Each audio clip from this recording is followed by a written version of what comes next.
Well, thank you all so much for joining in today and letting us know where your favorite vacation spot would be. As I said, my name's Emily and I'm from the Go One slash Blinkist team. If you don't know who we are, Go One is a content aggregator. So we take all of your favorite employee learning courses and put them under one roof for businesses. So kind of putting all of that learning, compliance, upskilling, etc. work in one place for you. And they recently acquired the company Blinkist. So you might have seen my face on the Blinkist side before. I was on that team, and now I've come over and joined the Go One team, as we all have. And Blinkist is an e-learning app that does summaries of nonfiction books. So if you need to learn something fast, we've got you covered. But today we are joined by Michelle, and we are going to go over how you can use design thinking to kind of level up your AI prompting. So before we dive in, just kind of take a sec, think about that, get in the AI zone, I would say, get out of vacation mode. I know I asked that question, so that's on your mind. But in the meantime, Michelle, would you like to introduce yourself? Sure. I have actually been, I don't know how many people here are in learning and development or HR, but I've been in learning and development and HR for over 20 years.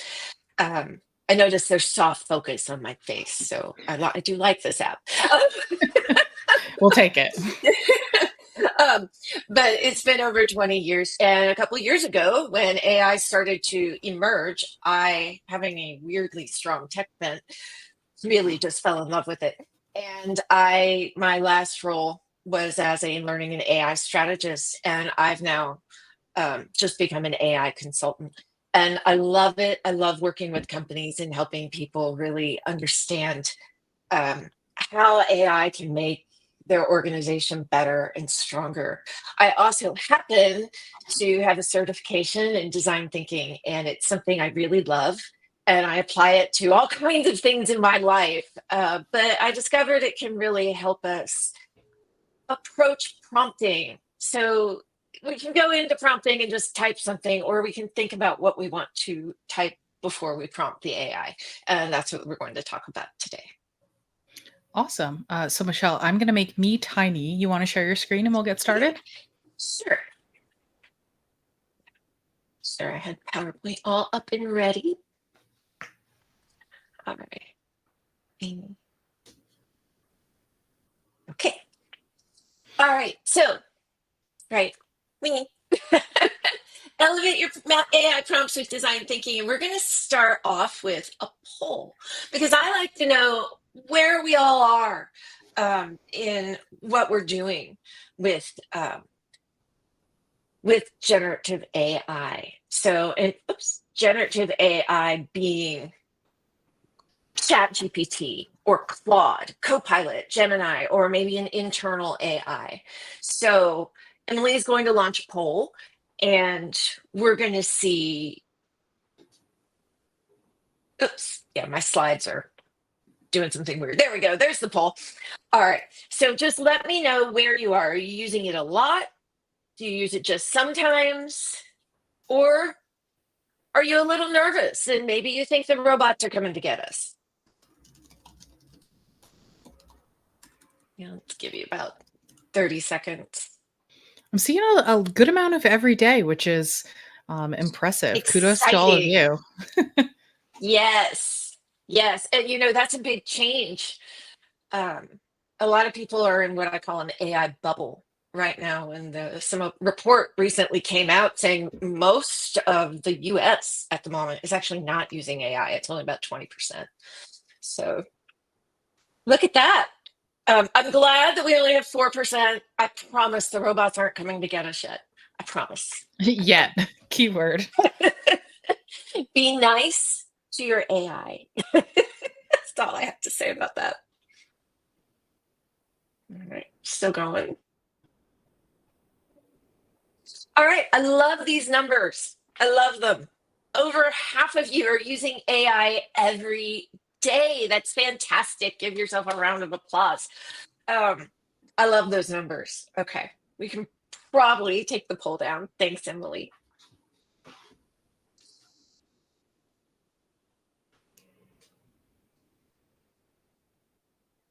All right, the floor is yours, Michelle. And just a note to everyone watching, the Q&A is open the entire time. So if you have a question, feel free to bring it in. I'll be monitoring the chat, and if something big comes in that we need to address right in that moment, I will hop back on and let Michelle know. But in the meantime, enjoy. I am noticing, I actually have this up on another computer as well, and I'm noticing there's a little lag between when I switch slides and when the system switches the slides. So I'm going to try and keep that in mind as I talk. So just let us know if I'm getting too far ahead and the slides aren't catching up to me. Um, all right, so this is just a quick primer on AI because we use AI, and I will today too.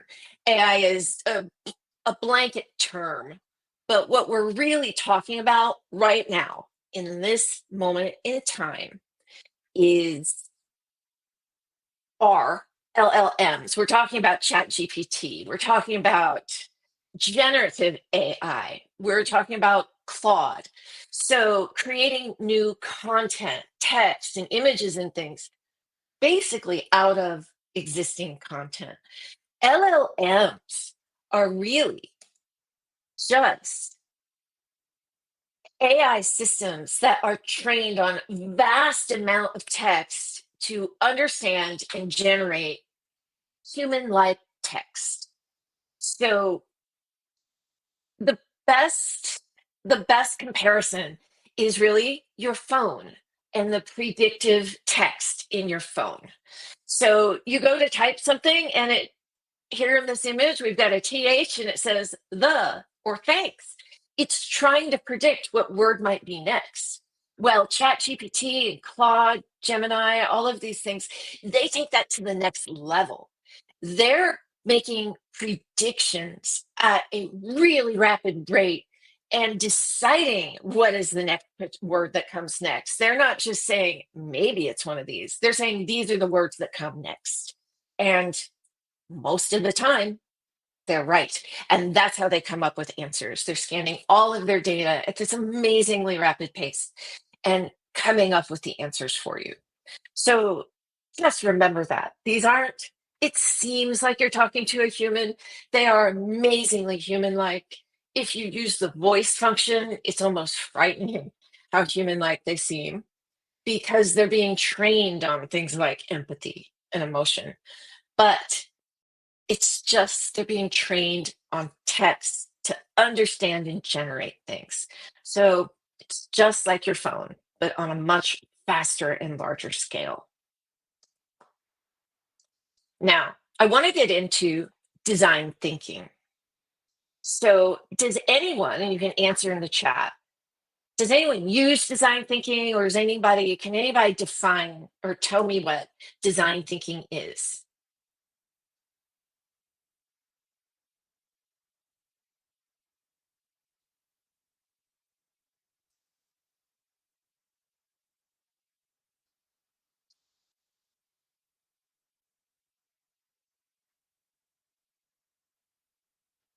Anyone?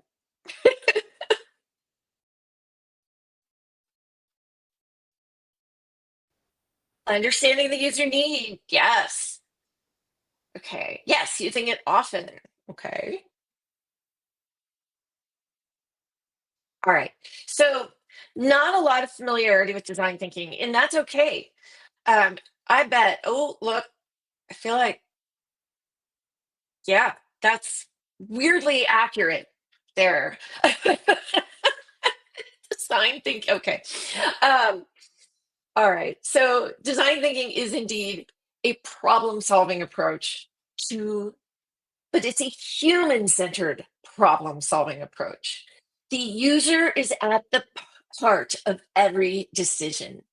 And because of that, it helps you break free from maybe traditional thinking patterns. And the idea is there's so much brainstorming and free thinking that you can uncover innovative solutions that can resonate with your end users. You're really focusing on your user. And what we're going to do is have it ensure that our prompts are intuitive, useful, and meet the user's needs. So prompts can be created with design thinking and or both. The end result created by the prompts can showcase the empathy that we need to create as designers, whether we're learning designers or user experience designers or any type of designer. So the stages of design thinking are very important. And the design thinking itself is a methodology created at Stanford University in Palo Alto, California, and a company called IDEO based in San Francisco. And they work together and they have a school at Stanford called the D School, which is absolutely fantastic. And what they've put together is empathize. It's the very first step. And as far as I'm concerned, it is the most important step. So empathize. What do your users really need? Define your problem statement. Ideate. Iterate. Just keep coming up with ideas and more ideas. Once you feel like you've gotten somewhere, prototype. Try it out. Test. Now, in prompting, those two kind of blend together. Um, prototyping and testing, prototyping and testing. So we're going to go through all these steps and see how these work together in prompting. So the first stage of design thinking is empathy. Now I've got a little lag here in my slides. I don't know if everybody else does. Well, empathy. Empathy helps us understand the user's perspective and pain points. So consider both the prompt creator, that's you, and the end user, and ask key questions to guide your prompt design. So, what can you do? You can really think, what are the pain points?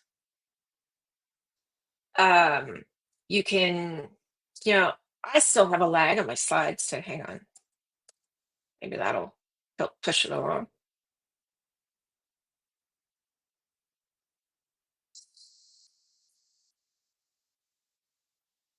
I'm waiting. Okay. Empathy helps us understand the user. So, do you want to do focus groups? Do you want to talk more to your users? Do you really want to understand your users from the least experienced all the way up to the people who have been doing what you want to change? Those pain points for the people who have been using it for the longest time. You need that wealth of perspective because for the new users, knowing the pain points of the existing users is going to help them avoid it, right? So think about everyone. All right. So, one thing I want you to do when you're creating your prompts is consider who you're doing this for. Of course, now that we've got this slide, I'm switching it to a new slide. So, create a persona. Now, I want you to think, who is my persona? Um, what can we do as a persona? So you can create a persona. Um, for purposes of today, I'm going to say create a persona of an older adult, unfamiliar with technology, who needs step by step guidance. And here I've got a picture of a lovely older woman who has a tablet, but maybe needs some step by step guidance. Really, I base this on my mother.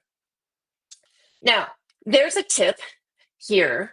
My friend Josh, when we share these slides, you'll be able to access this because here's a link and it's easy bit.ly. And I did LPG for Learner Persona Generator, LPG GPT.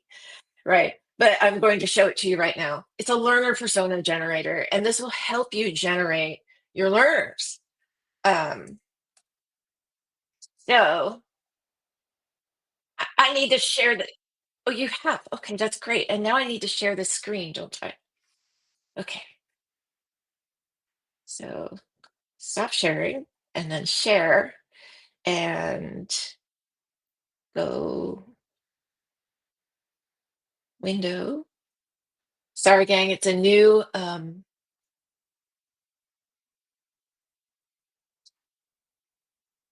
ChatGPT. There we go. I'm gonna share ChatGPT with you. Okay, so right here, I'm gonna grab a learner persona generator. What's up? It seems to have gone away. Okay, so we're gonna find it, and I'll show you how to find it because why not? In your GPT, you'll find Explore GPTs, and I'm just gonna search learner persona generator, or you can use the link I gave you. Here it is. This is written by my friend Josh. So I'm going to do a start chat. And look, it just generates your personas. I need personas for website usage, for older people who may need customer support with varying levels of technical ability. And this GPT will actually help you create your so first, Martha, the cautious browser. She's 72. She's a female. She's a retired teacher, limited experience with technology, and she has reading glasses and prefers larger text sizes. So you can see she has learning preferences and styles, motivational drivers, barriers and challenges. And the narrative, she's relatively new to using the internet for tasks like online shopping, paying bills, and video calling her grandchildren. So here we have an entire persona if we want to use it. Here we've got George, the tech savvy senior. He's only 68. That's not really old. Motivational, yeah,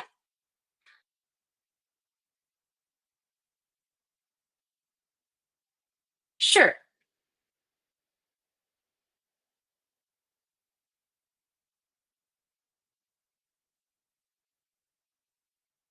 Yes, yes, you could specify that in that initial prompt. I just didn't. But yeah, you can tell it whatever you want. We can tell it that, this is for, I could tell it this is for AI training for seniors. I could tell it it's for, we can do training for mechanics for jet skis. I mean, we could be very specific here. And this would create learner personas for us. So as you see, we're getting a little bit of everything here. Um, so you have the link to this. You're welcome to use it. It's public. And it's just very helpful. And it will keep going to continue to create things for you. So here, I believe it created 3 for me. And as you see, it's saying, here's some initial ones. It can refine them. It will also begin generating visual representation if we like what it's done so far. So it'll create pictures for you. Like I have the picture of um, that nice, elegant older woman who reminds me of my mother. Hope my mother never sees this. All right. So this is the learner persona generator. And with that, I'm going to stop sharing this and go back to my presentation. So that's, yeah.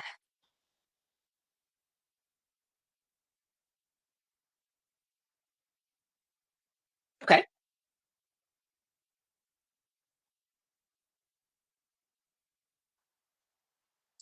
Well, it's a GPT that someone just wrote to make this easier for you.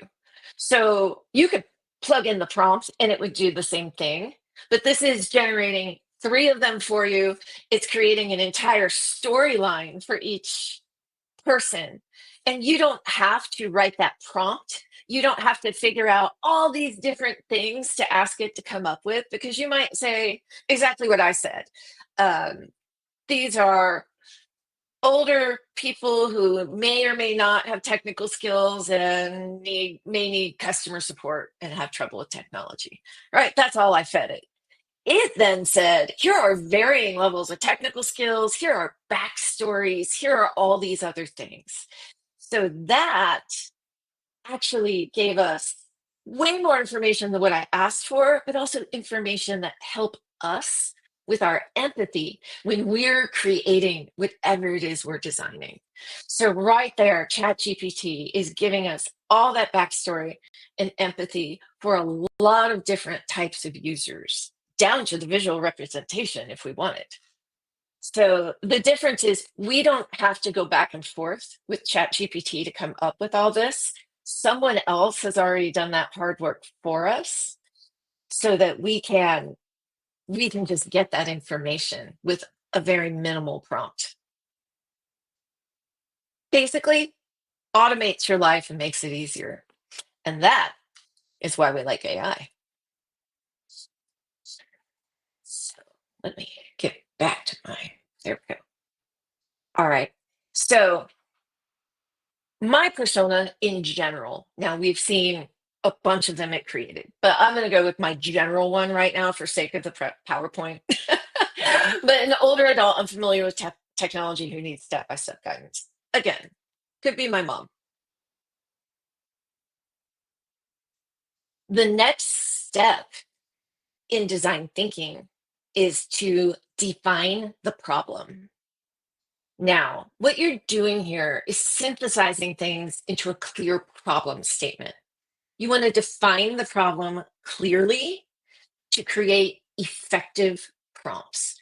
So you need to know what problem you're trying to solve.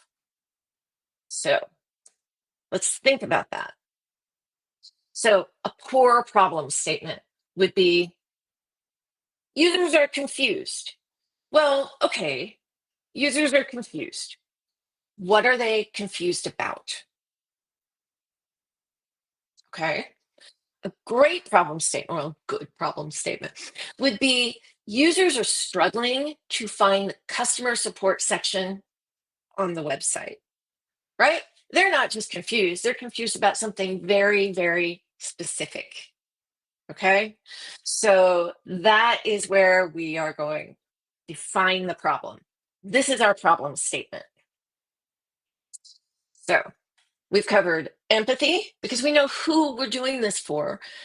And we've covered the problem statement, define. We know what the problem is. These are the two biggest things right there. The next thing is ideation. So you can brainstorm a couple prompt variations, but you need to consider the information that you already have. You have an older adult unfamiliar with technology who needs step-by-step guidance. And you have users, your older adults, who are struggling to find the customer support section on the website, right? So what are we going to do with this? We're going to do prompt ideation. So we can do general information, or we can do some empathy-based exploration. And both of those are very valid.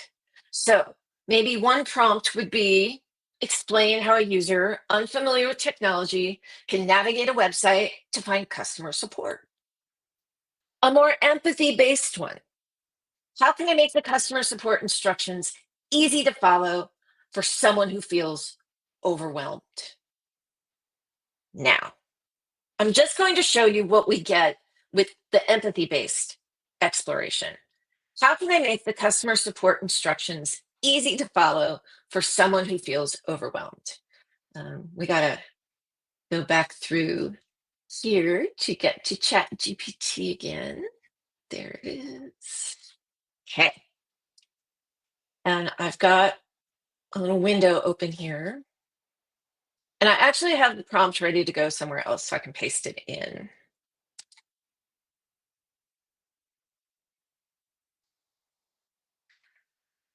There we go. Okay. Oops, wrong one. Gotta paste the correct prompt.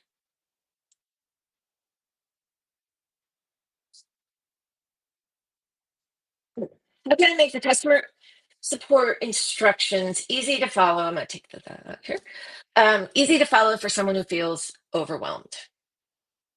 Now, you may notice I say good morning, Kermit, up here. For me, it's easier to talk with ChatGPT if I anthropomorphize it. That way I feel more like I'm collaborating and I'm having a conversation. You don't have to do that. So this is going to give me some pretty basic things.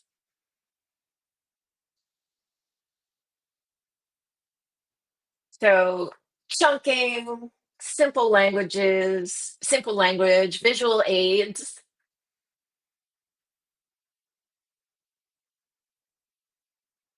Right. So this is basically giving us vague general instructions, but this isn't helping us for our really specific problem, right? Although it is telling us empathy, keep it concise. Yeah. So we know all these things. So let's wait till it gets to the end and see. Okay. So what do you think would work best for your audience or the situation you're dealing with? ChatGPT is actually asking us for more specific information. So this is where you can really start ideating and iterating with ChatGPT. You can start going back and forth with it right here. But I would suggest you avoid this whole thing at the beginning anyway.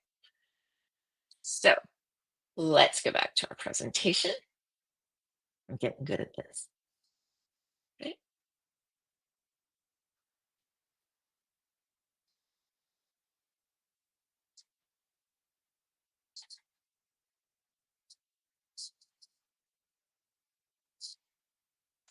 Right.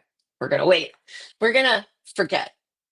So we're not, don't forget. Sorry. We're going to wait. We're going to wait on that. And we're going to give more structure to our prompts. And as we do that, we are going to find places to show more empathy and to really define our problem statement in a bunch of different ways. So let's go forward. This is called structured prompting. And I swear by this as your first prompt. And this is where I really, really want you to think about how am I going to put my prompt together, right? So, how am I going to think about my prompt before I type it in to ChatGPT? Now, these are all things you can use in the prompt. You do not have to use all of these by any means. Some of these are fine. You you don't have to use them in this order at all. These are in no particular order whatsoever. But these are things I recommend you try to include. So, first, a role and a goal. Define a clear role for the AI. So, and a goal. So, this aligns with setting a specific role and goal in the prompt. And that helps narrow down the AI's responses to be more appropriate and targeted. And you notice I had a little bullseye there because that is a great place to stick in your problem statement. The next is a request. This is the fundamental part of any prompt. No matter what you're asking an AI, you are asking it for something. It's a request. Also, the best place for a problem statement. Clear and direct statement of what you want the AI to do. Context. Great place to add empathy. That's the little heart. So, setting a context for the AI's responses. This supports the element of providing context or framing in the prompt to help the AI understand the background and specifics of the task. So again, these are people who are having trouble finding the customer support section of the website, right? That's context. They are older people, context. Okay. So an AI persona, and I very specifically called this out as the AI persona. This is not the persona we generated for the user. We include that in the context, right? That's background information. The AI persona, that's who is the AI? That's almost who are you? So maybe the AI is a trainer. Maybe the AI is a user experience designer. Maybe the AI is a consultant. Maybe the AI is an amusement park designer. I mean, the AI can be anyone, but give the AI a character that can significantly influence the style, the tone, and the relevance of the responses. And that will make the interaction more engaging and more appropriate for the intended audience. Okay. So, AI, you are a job function. This is what you are doing. Now, format. This is simply instructions on how you want things to be, how you want things to look. Maybe you want bulleted lists. Maybe you want numbered lists. Maybe you want a half day workshop. Maybe you're looking for buttons placed in a specific spot. So give the AI a format you want it to adhere to. Now, constraints. Set and communicate clear interaction rules to maintain clarity and relevance. This one helps keep you from any hallucinations, although AI is getting much better at not hallucinating. Um, but this also keeps it from going off topic. So you're going to say, you're not including this, you're including this, right? We don't want X, we want Y. So you don't want it to, you want day workshops, not 1 day workshops. You're giving it constraints and examples, specific examples. AI can build something better for you, create better ideas for you when you give it examples to follow. Because remember, AI is just a prediction tool, really. So if you give it something to basically copy, it's going to create something better. So let's look at an example. AI, I talked to it. You are waiting for the slide. You are a senior financial consultant with expertise in financial training. So right there, we have a persona in pink. You are a senior financial consultant with expertise in financial training. That's who the AI is. Develop an introductory training module. That's our request. Pretty basic. For new investors with little to no financial knowledge. There's our context. They're new investors and they don't know a lot. Now, our format. The module should include an overview, key areas of focus, investing basics, risk, goals, and long-term planning, and strategy. So I'm giving it a format here. Also practical exercises and a feedback section. Okay. Format. Ensure the training is structured to be deliverable in a series of half-day workshops. Constraint. Make sure the topics include building an investment plan, time horizon, bonds, and diversification. Examples, right? But we also want to make sure those are included. Those are some required things we have to have in there. And then our role and goal, and here we've got the problem statement again. Your role is to empower new investors with confidence to ask questions. The end result will be for these new investors to become new clients and entrust their money to your services as they learn about the process. Are there any questions on how we did that structured prompt? Mhm.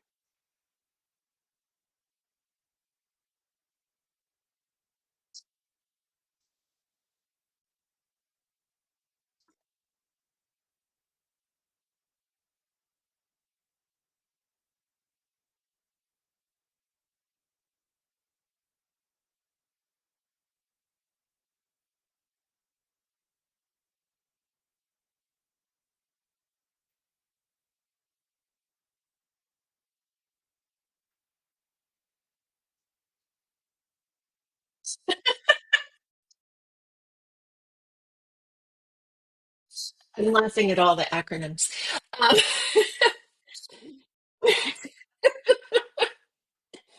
um, you know, again, you can be as specific as you want in that learner persona generator.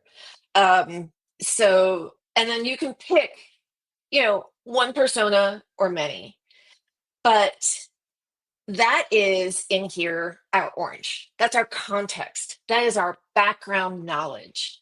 So you can phrase that in your structured prompt however you want.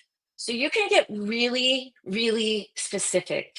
And that is the benefit of a structured prompt.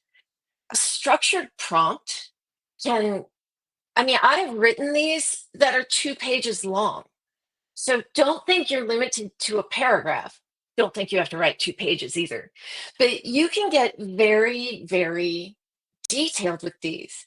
I mean, think about it, drop it into a Google Doc, edit it, have other people come edit it.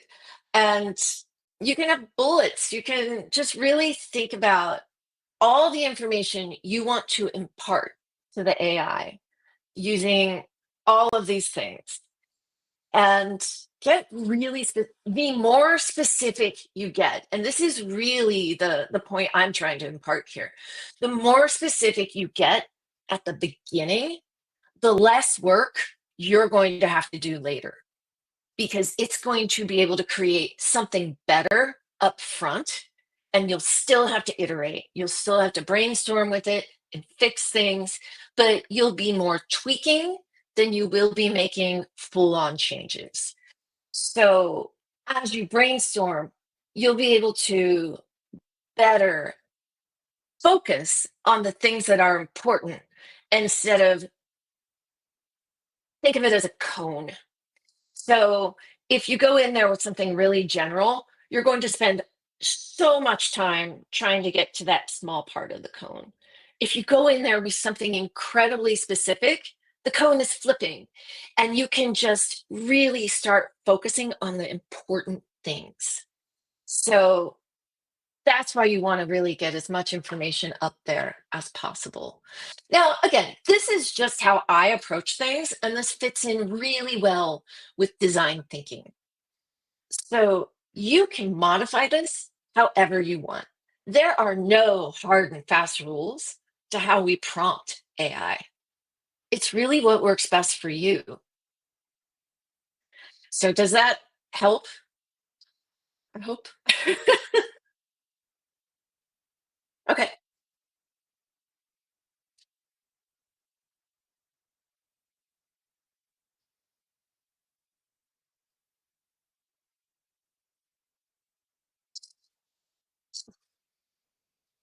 So I'm kind of laughing at data set because you can add files. You can put in, you can say, okay, here's so if you have a data set, you can upload a CSV file.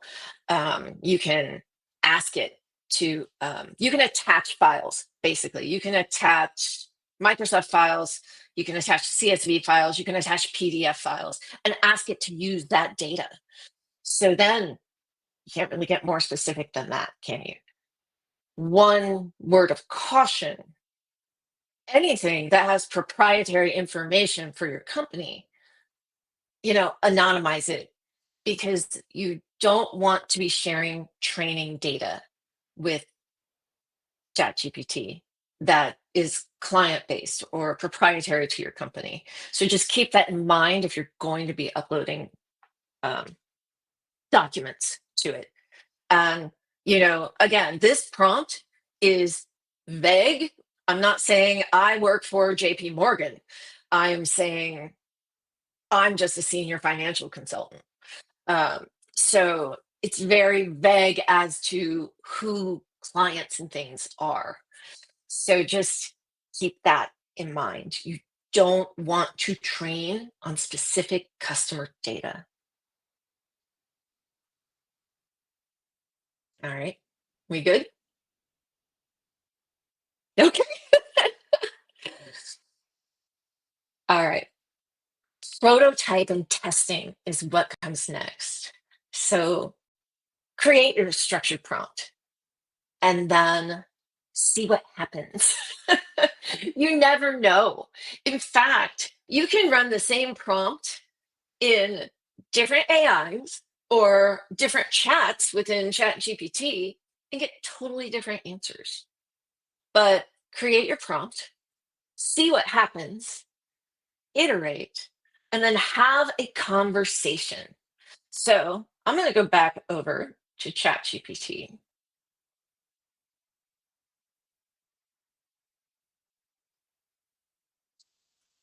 And I'm going to grab the prompt. And remember, I have named my GPT Kermit because I'm silly that way.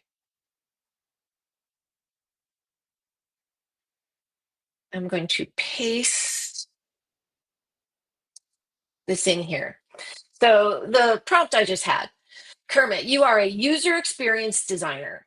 So I'm going back to our tech support example. You're a user experience designer for a company that handles medical billing. So remember, we have older people who are having trouble getting to tech support. So now I'm getting a little more specific. UX designer, medical billing. Many of your organization's clients are older and are overwhelmed by technology. So context, right? They're having trouble getting to the customer support area of your customer's website. Your goal is to make this easier for them. They are also finding it hard to understand the information on the website. So it's not just the navigation, but the entire design. You need a quick win before you start the entire redesign. What will you do first? Describe what you will do and who you will work with. Then describe your next steps and why. Okay, that's a lot for it. I'm giving it several different requests here. A quick win, who it will work with, and describe its next steps. So let's see what we get. And I've done this like 3 times. I never get the same thing. All right. So 1, simplify the access customer support, our quick win. It would add a prominent need help button on every page that's easy to see and click. That's good. Introduce a phone support option. Larger fonts and high contrast colors. These are all good. Who I'll work with. Oh, wow. The front end development team to quickly implement these changes and ensure that the design is across devices. And customer support to make sure they handle the calls. Why it matters. This is great. Okay, step 2, another quick win. Make the language clearer. Rewriting, who I'll work with, content team, designers and developers. Understanding that good navigation doesn't always help if the information is too complex. Step 3, test with real users and gather feedback. So as you see, it's actually following, without me telling it, design thinking steps. Conduct a round of user testing with real clients, remotely or in person, to see how they interact with the need help button. Make tweaks based on their feedback. UX researchers, client services team. Longer term steps. Continual testing and feedback loops. This phased approach allows us to solve immediate pain points while preparing for deeper long-term improvements. All right, how does this approach sound to you? Here's where we can really start iterating with it. We've got our structured prompt and We have a first draft of a plan. So now this is when you start having a conversation. This is when, okay, we've got a really good answer to start with, but let's get into details. Oops. Yeah. Yep. Okay. Let's start with the first quick win. Tell me exactly what you would do step by step in order to make it happen.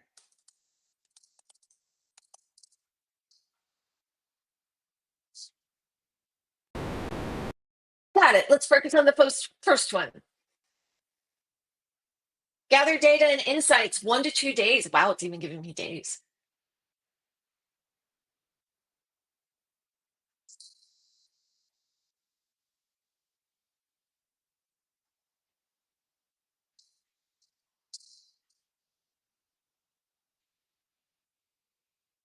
Responsive design. Now, I can go even deeper with it. Um,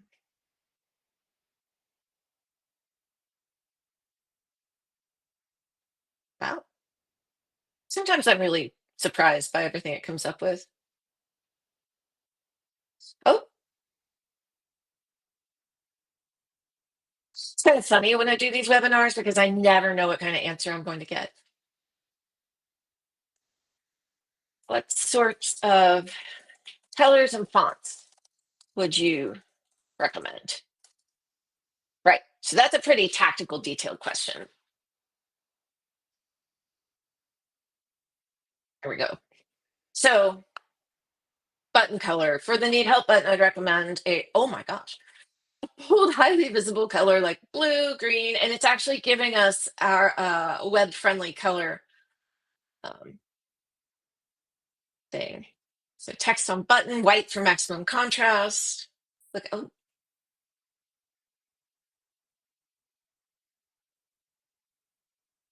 I like that it's continually saying older adults. It's not using bias. It's not saying words such as elderly or anything like that. It's just saying older adults.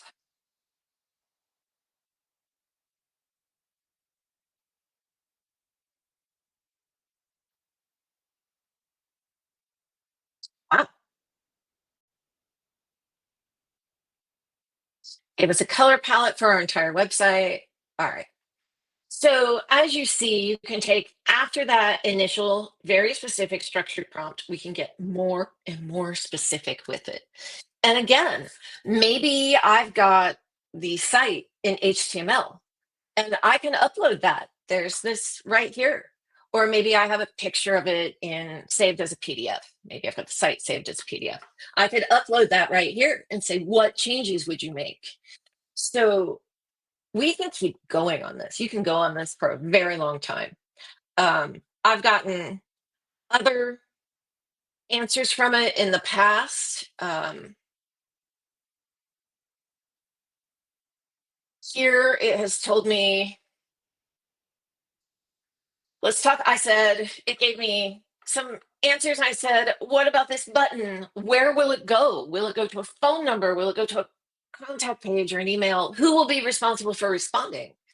And so we dive deeper into the details of the actually the button itself, right? And then the support, and then who will respond, and that there'll even be special training for them. I'll coordinate to make sure it's really taken on the role here. So this is a whole separate chat. Over here, you can see I've got separate chats, and they're all separate, and I've done different things in each one. But interesting, in these three bottom ones, I have actually asked the same prompts over and over. So, and I'm getting different answers. What is interesting to me as I'm doing this is each time I ask it questions, like here I asked the button, the second time I did it, it actually incorporated the button um, and answered that question. And then the third time it answered that question and some of the other questions I'd asked it. It's not supposed to remember things from chat to chat, so that's an interesting development because this is still 4.0. Just to let you know, there are a lot of models that ChatGPT offers. 4.0 is probably what you want to use if you are a pro user. You can use 4.0 with Canvas, which is really cool. 0.1 preview does use advanced reasoning. It'd be cool for this. It cannot generate, it's not multimodal. So you're not going to be uploading documents to it and you're not going to be asking for images. So it's not multimodal yet. So if you need to share a data set and things like that, that's not going to work out for you. I, right now, for the most part, just use 4.0 and 4.0 with Canvas. If you're curious about Canvas, this is Canvas. So it opens up over here and I can say, for editing it, I can just say,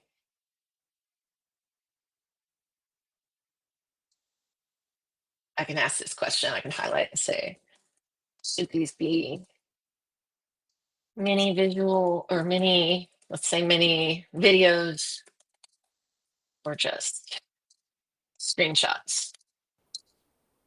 Michelle, Yeah.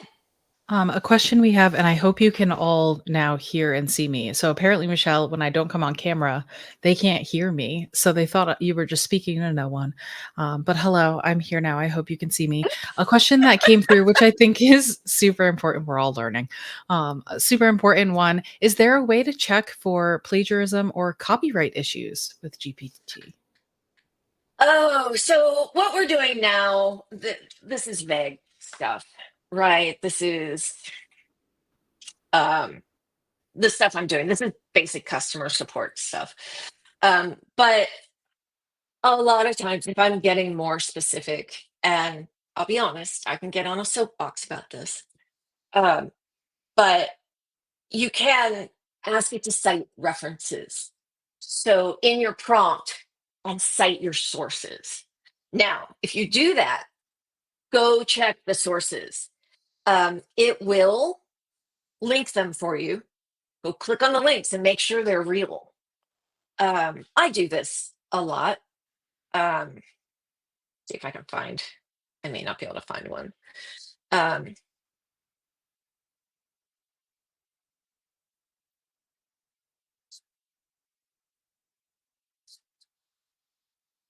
no. Okay. I'm in some classes right now on AI, and when I have to write papers and things, I use ChatGPT to come up with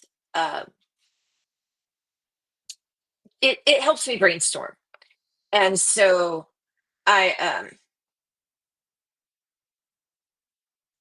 yeah, I can't find one, but I'll ask it for sources and it will give me sources, but then I have to then go click on the sources. Oh, here, I just saw one. So I said, here are two references you can use for your presentation that align with the content covered. And it gave me a book, which I happen to own. So that worked. And it gave me a URL for the book. Okay. But then it gave me this site, Python for Everybody, exploring data using Python 3. So I clicked on it and it did take me to a really cool site that then I did incorporate into my presentation. So I asked it for sources. So ask it, but check them. Don't just trust it. A lawyer in Australia got into a lot of trouble because it asked for case studies. He asked for case studies and ChatGPT made them up. You know why? He didn't ask for sources. He didn't ask it to cite references. So you can always do things like that. There are also tools out there. Uh, I've actually got one as a GPT, GPT-0. You can go to chat GPT-0, I believe, .com, or you can plop stuff into this particular GPT, which is already set up for you. So you can plop, cut and paste information into here, and it will analyze how much of it is written by AI. Word of warning, AI is getting so good that it's wrong half the time, at least. So I've popped stuff in here that I've written and it tells me it's being written by AI. So, and no, I wrote it. So it's just like that. So it's getting really hard to detect plagiarism. Turnitin.com can at least tell you, oh, that was stolen from this paper directly, or that was taken from this piece of literature directly. So turnitin.com is another one, but I do think there's a cost to it. And it's really aimed at college kids. So those are all options for you for checking to see if it's plagiarized. Ooh, we're running up on time, Emily, are we? We are indeed. I wanted you to finish your thought, though. Okay, I don't have much more here. I think I just have the ending slide. So let me switch back over really fast.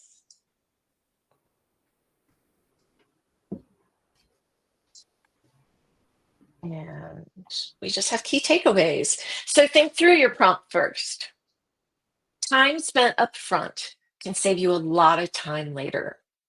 Structure your prompt. Think about it outside of ChatGPT. Put it together in a document and think about it. Make it very specific and make sure it's got a lot of those structured pieces, and really think about empathy. Create a persona. Who are you designing your end product for? And then once you've got that initial answer from ChatGPT, converse with your AI to iterate and brainstorm ideas. So that pretty much covers everything. I don't know, kind of have been having Q&A across the thing, so I'll just put up my contact information here. If you need to get in touch with me, I'm always available on LinkedIn, and I have a lot of presentations downloaded from, you can download from this link, the dot cards link. So feel free to reach out to me. All my contact information is there. So I thank everybody for coming to this, and I hope to hear from you all soon. Thank you so much, Michelle. I'm hoping